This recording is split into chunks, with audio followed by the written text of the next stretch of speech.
Hi, this is Steve Rigolosi, and I'm back with another installment in my Editorial Dude series. And with the winter coming up, I thought I would switch over from talking about editing to talking about reading. You can't have one without the other, in most cases. So tonight's topic is what I call big books. And so how do we define a big book? I mean, there's really no standard definition. The way I think of it is a book of 600 or more pages, usually with smaller type, that have a certain intimidation level when you are about to begin them. You see this large doorstop on your nightstand or your bookshelf, and you think, I really want to get to that, but it's going to take a lot of time. And I think a lot of us who embark on big books have a bit of a fear, in terms of thinking, am I going to like this? Is this going to be worth the substantial investment? Because there's a much larger investment in a 900-page book than there is in a 300-page book. So I find my reading desires sort of ebb and flow throughout the year. In the summer, I like shorter, faster, quicker, more upbeat reads, and I think that has to do with a personality quirk of mine, which is that I'm very intolerant of the heat. I don't like the heat and humidity, and I find them very oppressive. And so I want my reading materials to take me away from 100-degree days and 99% humidity and delight me. But when the winter comes and I'm prepared to hunker down, I start to get excited about the big books that are on my TBR pile. And I live in the Northeast, so we always get several snowstorms that keep us in the house for several days, and they're actually a really nice excuse to just stay up late and read and enjoy these big books that I've been looking to for most of the year. So tonight I want to talk about what's on tap in terms of big books for this coming winter reading season. Maybe get your opinions on some of them. If you've read them and have a reaction, please leave a comment. My one request would be to please not include any spoilers in case other readers or viewers want to read the same books and don't want any major plot point or anything else revealed before it's ready to be revealed in the course of the reading experience. So, a little bit of background on big books. The longest novel I have ever read is this one right here. Samuel Richardson's Clarissa, an 18th century epistolary novel that I have to thank my college advisor and dear friend Marianne O'Donnell for making me read in 1984 in a class called the Traditional English Novel. Actually, I'm wrong about that. I read this one in an independent study with her a couple of years after that. It was that course in which I read Pamela, Richardson's earlier book. So Clarissa, you can see, is quite a tome, 1,500 pages. But interestingly, it's not even Richardson's longest novel. His longest novel is Sir Charles Grandison, which clocks in at about 2,700 pages. And I've never read that one. It's one of those books that I say I should. I must get to before I shuffle off this mortal coil. But I don't know that I'm going to. As much as I love the 18th century novel, Richardson suffers from logorrhea. And while I could get through it, 1,500 pages worth of it, I don't know that I could get through 2,700 pages worth of it. So another very long book that I probably will never get to, I really feel like I should, but I just can never master my own self enough to crack open this book, is Atlas Shrugged by Ayn Rand. Very important book, but, Rand is a very interesting case study and very controversial. People love her. People hate her guts.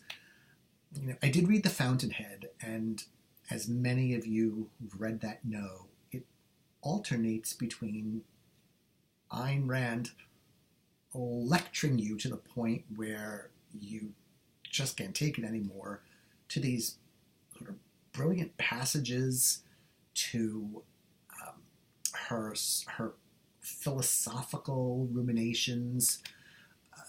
It's a tough read. And when I was reading that book, there were times when I felt it would never end, that I would be reading that book until my dying day. But I did finish it, and I'm glad that I read it. But am I rushing off to read Atlas Shrugged? I'm not.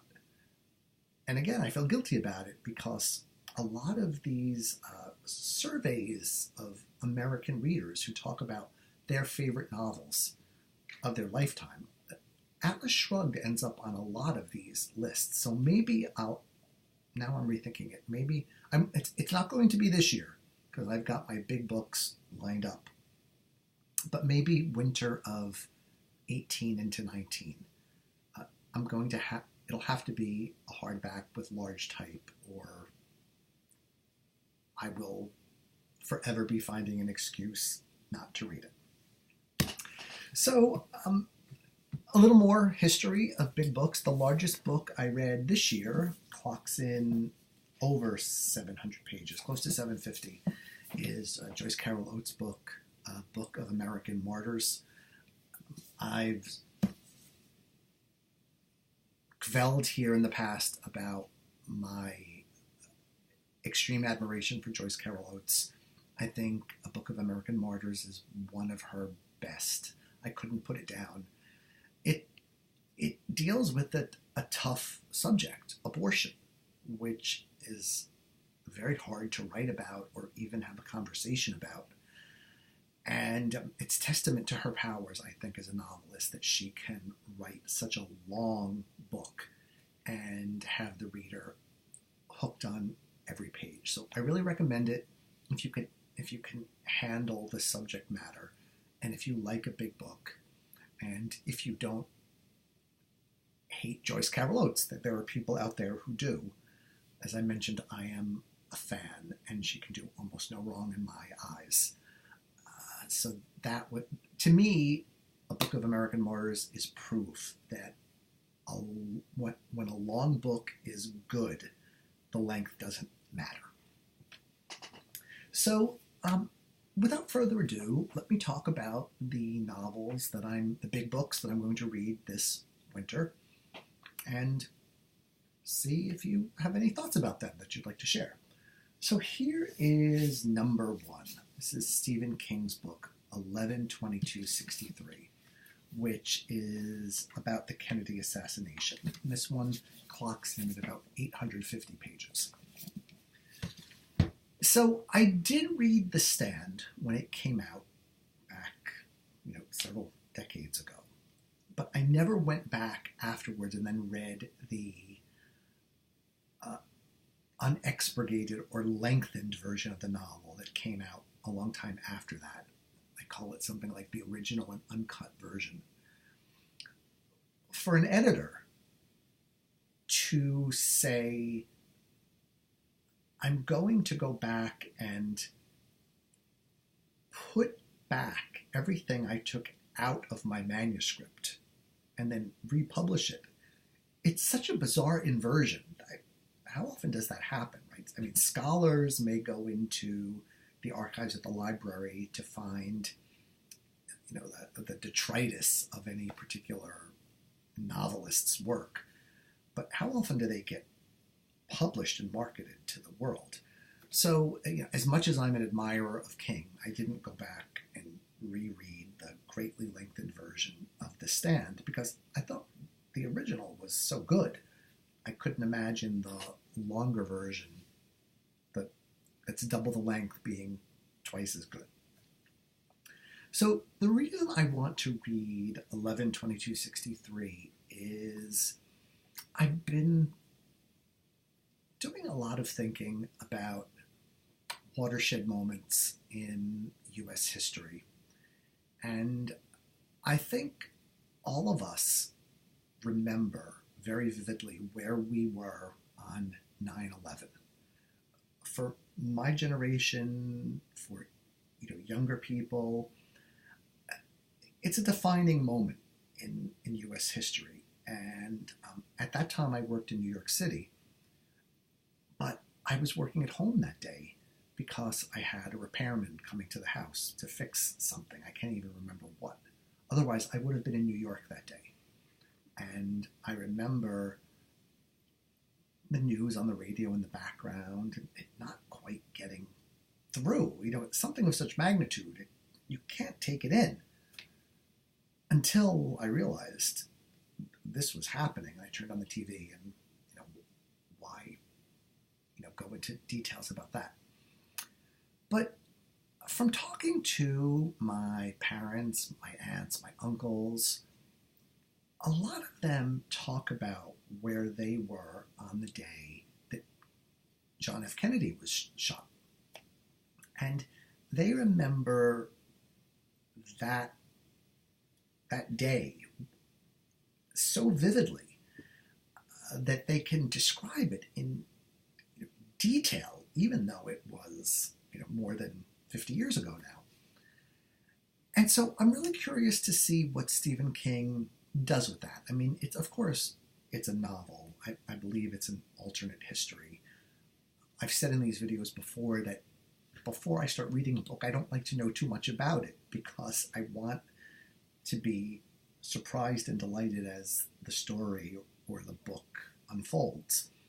And so I know just enough that it's about the Kennedy assassination without knowing more than that.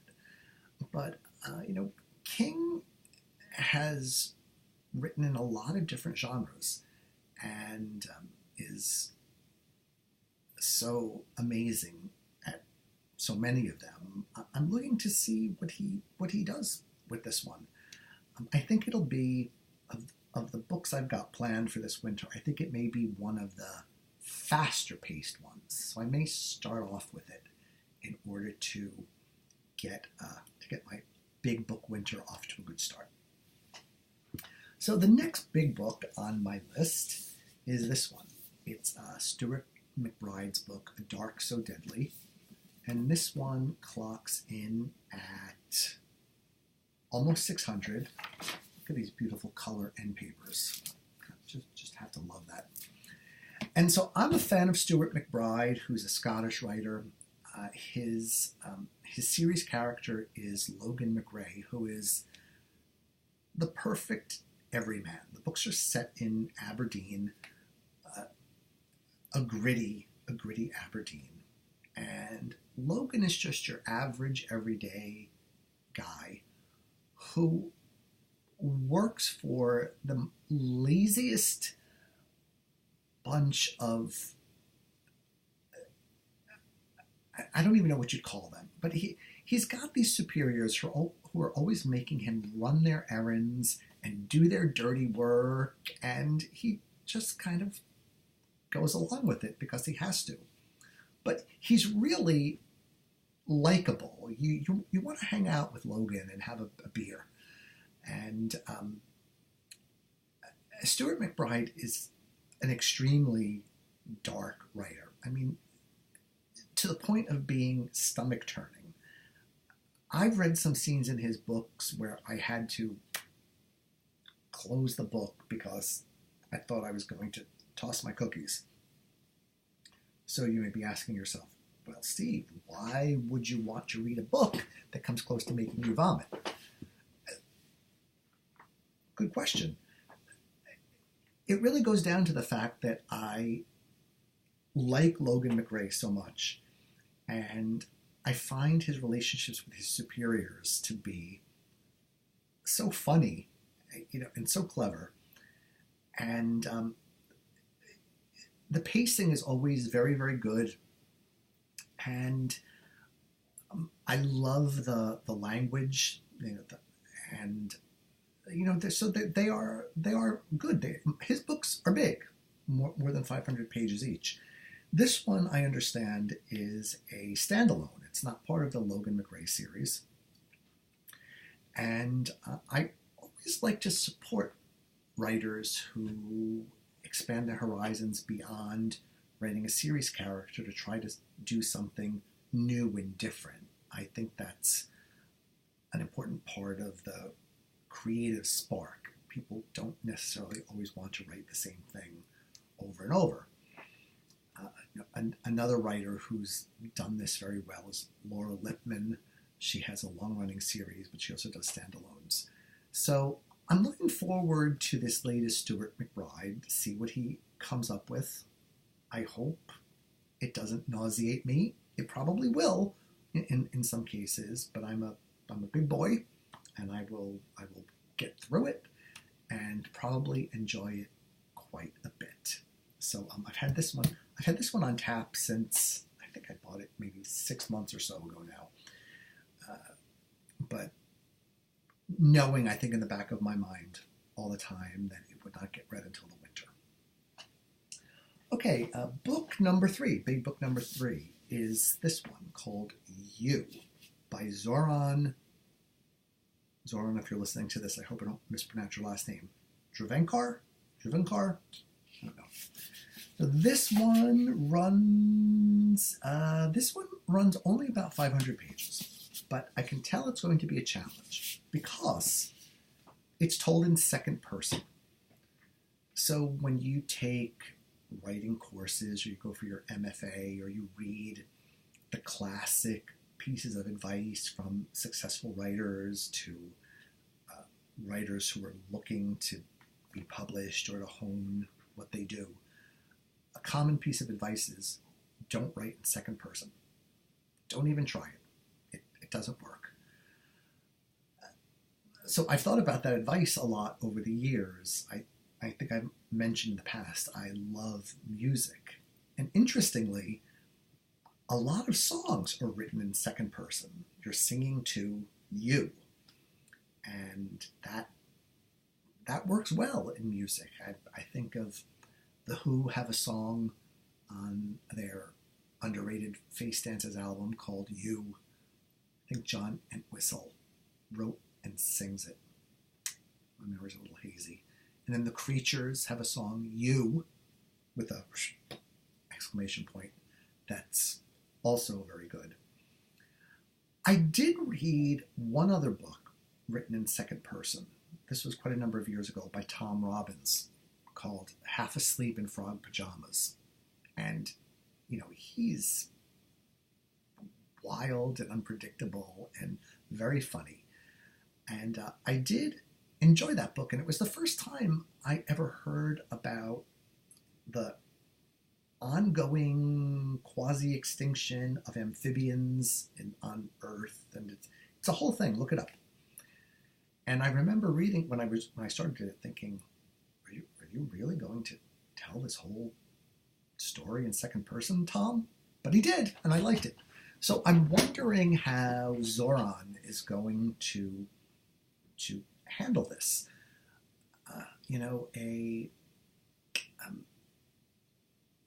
Half Asleep in Frog Pajamas was not a tremendously long book. This is big, and it's got small type. So I think I'm either probably going to love it and admire it, or find that it isn't my cup of tea. I think it's going to be hard to sustain a second person narrative for so long. Maybe there will be passages that are not in second person. Again, I don't know, because I don't like to overly read information about my books before I crack the cover. But it will be interesting, I hope, and I'm looking forward to it. Another big book, not super big. I think this one is just about 500 pages, which doesn't really fit my official definition of a big book, is this one right here. It's called Saturn Run by John Sandford and a man whose name I'm not sure how to pronounce. Ctein. Stein? Ctein? I don't know, maybe someone here can tell me about it. So this is you can probably tell from the futuristic jacket design, this is, I think, a sort of a sci-fi dystopian. I don't think they did something great with the book design, which I always appreciate. And I have liked John Sandford's Prey books, the Lucas Davenport series. I think he's just a very good writer.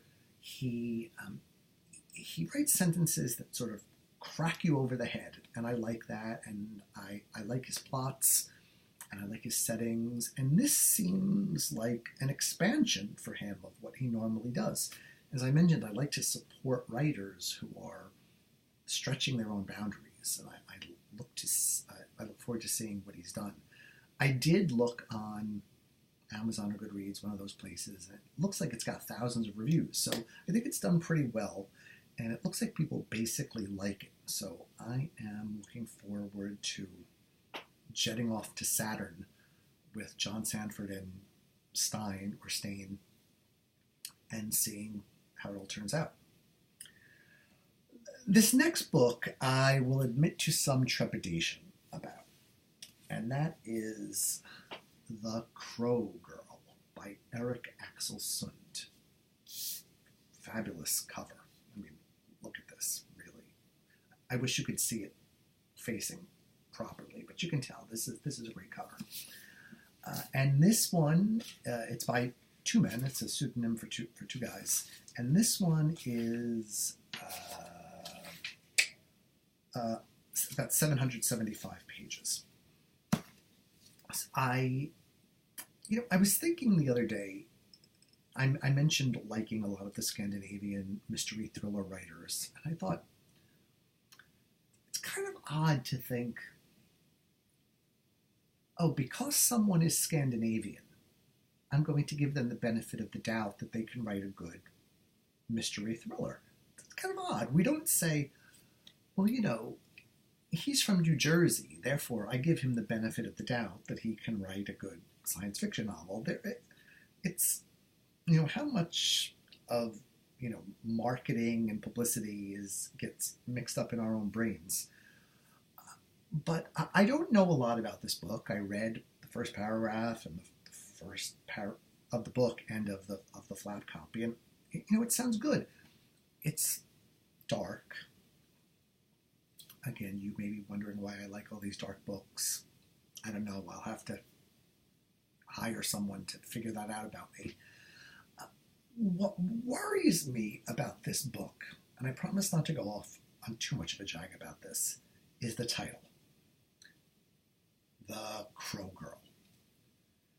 So, I would almost guarantee that anybody watching this has noticed the predominance of book titles in the last few years with the word girl in them. I mean, it started with The Girl with the Dragon Tattoo and Gone Girl. And I just off the top of my head pulled together a list of recent books with the word girl in the title. And I'm going to read them to you. The Girl on the Train, The Good Girl, Luckiest Girl Alive, The Girls, Girl Last Seen, The Girl Without a Name, The Shining Girls, Pretty Girls, Cemetery Girl, Nowhere Girl, Gonzo Girl, The Girl in the Red Coat, The Girl in the Blue Coat. Lots of girls out there. And so, I'm sure PhD dissertations could be written about this. My training as an editor was, you don't refer to women as girls. You just don't do it. It's not polite. It's not. It's just not done. My father used to tell stories about how in the 50s he would walk into the secretarial pool and he would say, "Hi, girls," and that was okay back then. But it's really not okay now. I couldn't imagine walking into a a professional atmosphere where there were women and saying, "Hi, girls." It, you know, the, and it has to do with more than feminism. It has to do with this idea of by calling a woman a girl, do you sort of infantilize her? So, of course, we all know that the publishing industry is trying to trade on the success of Gone Girl, which is the book that ate the world. Since the publication of Gone Girl, every publisher and every literary agent has been looking for the new Gone Girl. And I've opined in the past about why such a thing cannot happen. It's just a physical impossibility. And I don't blame publishers and writers for putting the word girl in the title, because Gone Girl was so spectacularly successful. Writers want to be successful too. They work very hard, and their editors and publishers want them to be successful. Their agents want them to be successful. So, using the word girl in the title to associate yourself with those girl books that were such juggernauts, I do understand that. But I can't help but think that there may be something more going on. And I haven't read a lot of these books. In fact, I've read a bunch of blogs recently from book clubs and other people and blogs and so forth. From people have said, "We're done. We will not read any book that has the word girl in the title." That seems extreme to me, because maybe you're missing out on a fabulous book and you don't want to do that just because of the word girl there. But if you feel strongly that a woman should not be referred to as a girl, I can understand the boycott. So, so clearly I bought The Crow Girl despite the title, and I am going to read it. But I wonder what you, watching this, think about this preponderance of books with the word girl in the title, and if I'm making too big a deal of it, or if my slight discomfort with the use of that word is something other people share. I don't know. I think probably a lot of articles have been written about this, because you really can't go into a bookstore now without seeing girl emblazoned on bestsellers and all over those tables when you walk into the bookstore. So let me know what you think about that. With the girl with the dragon tattoo, Elizabeth Salander she's a vulnerable girl woman. I get that, and I actually understand that that's the U.S. title. I think the Scandinavian title of that book was Men Who Hate Women. Wow. I mean, that's powerful. And so much more what that book is about than sort of reducing this very complicated heroine to a girl who has a tattoo. I mean, that could be anybody. But certainly didn't hurt that book here in the States. I read that book during the height of the mania, and I did love it. I thought it was terrific. Gone Girl, the narrator, she's not a girl. She is a woman. Not a nice woman, not a moral or ethical woman. But, how would that title have sounded as Gone Woman? clunk. It doesn't trip off the tongue as easily.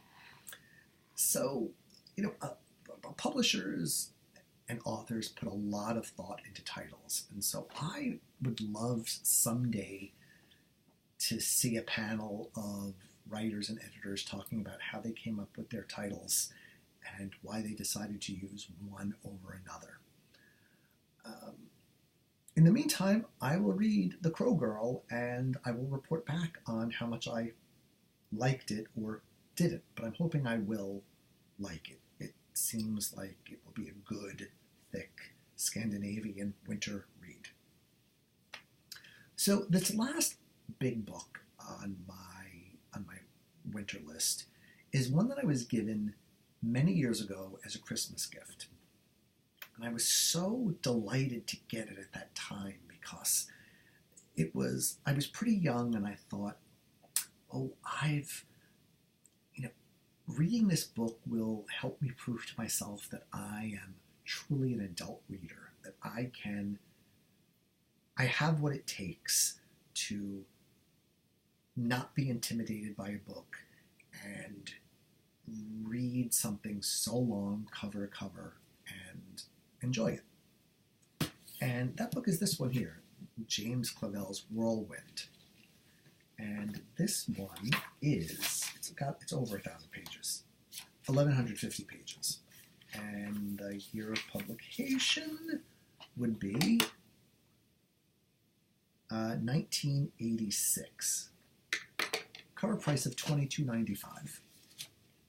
Think about it. Books really haven't become that much more expensive over the last 30 years.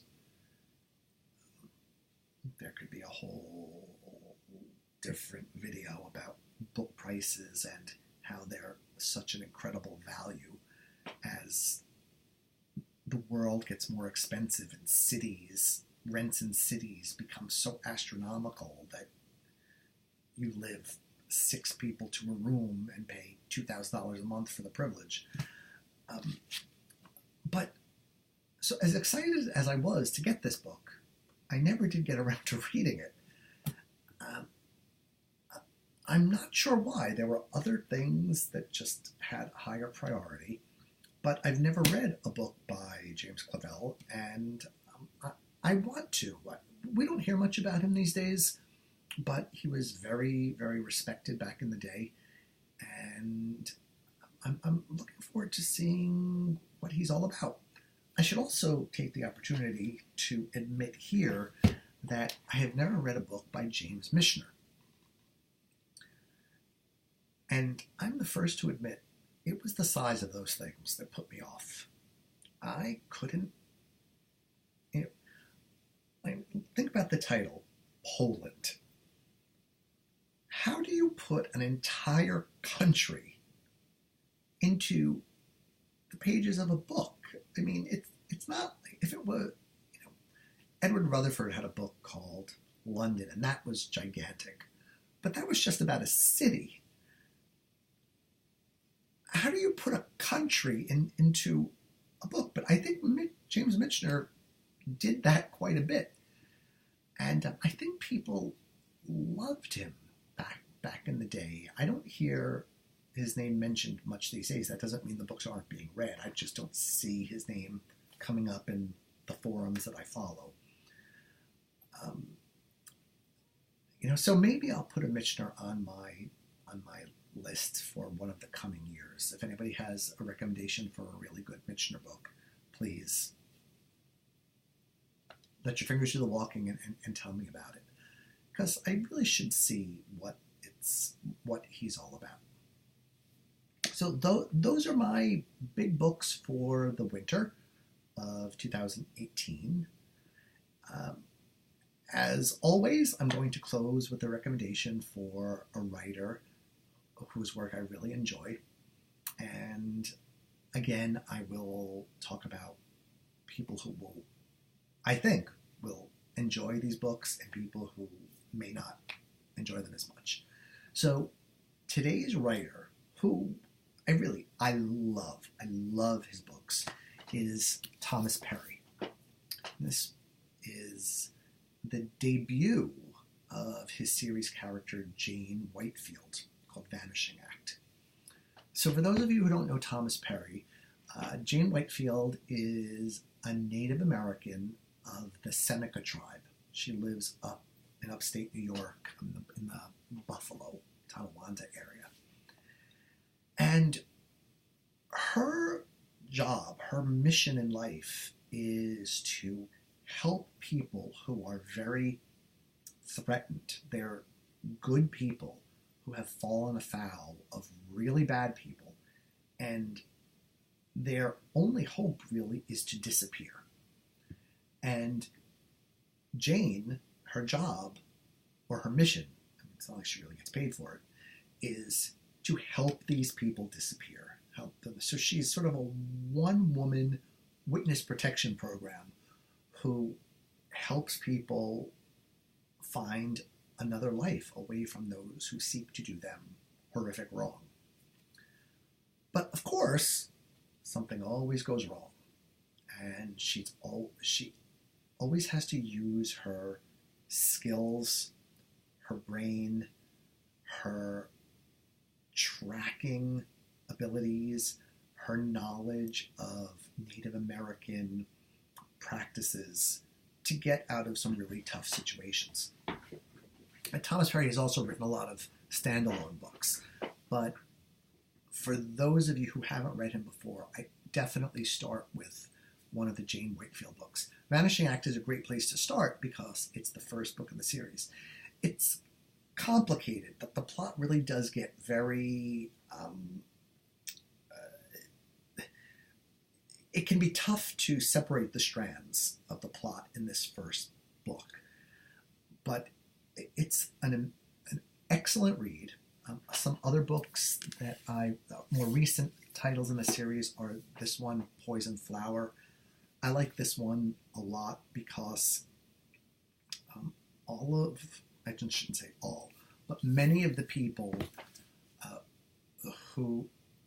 from whom Jane has helped people escape decide, we've had it with this woman, this Jane Whitefield, and we're going to get back at her. We're going to get her. And they team up. And I won't give any spoilers, but you don't take on Jane Whitefield and think you're going to win, right? Because Jane, she is amazing. And what I really love about her is her moral compass is so strong. Her heart and her heritage tell her what's right. And she acts in accordance with that. She, throughout the series, she does get married. She's married to a doctor. They have a very loving relationship. And he understands, he has to, that she may disappear for months at a time without even telling him she's going, because this is who she is. And, it does lead to difficulties in their marriage from time to time because, if you're married, you have a spouse or partner, and they decide not to come home for 8 months, and they don't call you, and you have no idea whether they're dead or alive, you probably aren't going to be too happy. So, the plots of these books are always so well crafted, and Jane always finds herself, it's not the same book over and over. That's another thing I really like about the Jane Whitefield books. They've always got the core of Jane trying to help someone, but they're all quite different. And so if this appeals to you, I think give Thomas Perry a try if you have not already done so. The books are fast. They're filled with interesting Native American history and practices, things like trapping and tracking and other things. There's a real respect there for Seneca and Native American culture. I'm trying to think who would not like these books? I don't think I've ever recommended them to anybody who's come back to me and said, no, that was not good. Thumbs down. People like these books. I think, who wouldn't like them? I mean, I guess if the idea of a woman going on the lam with a refugee, in, one book after another doesn't appeal to you, you may not like them. They can have some violent scenes. A lot of the people who want to get Jane and the person that she's trying to help have no compunction about engaging in, vicious acts of sadism to accomplish their nefarious goals. And so there can be some violence in them. The squeamish may want to maybe read up on some reviews somewhere to see if the book that seems most appealing has any of those scenes that you might find disturbing. Reviews often are good for trigger warnings like that, I think, because people who don't like that stuff will be very vocal about saying that pretty early in the review, and then you can say, oh no, this is not my cup of tea, I wouldn't like it. So give Thomas Perry a try. You will love him. And, I have so many of his books. I'd love to get him to the house and have him sign every last one of them. And then I would treasure them and never sell them on eBay. So that's what I've got for you tonight. Thank you as always for listening. I did some brainstorming today and came up with some other video ideas. So look for more in coming weeks and months on different topics. And in the meantime, get your winter reading list ready and tell us which books you're most excited about, fiction or nonfiction. Thank you. Have a good night.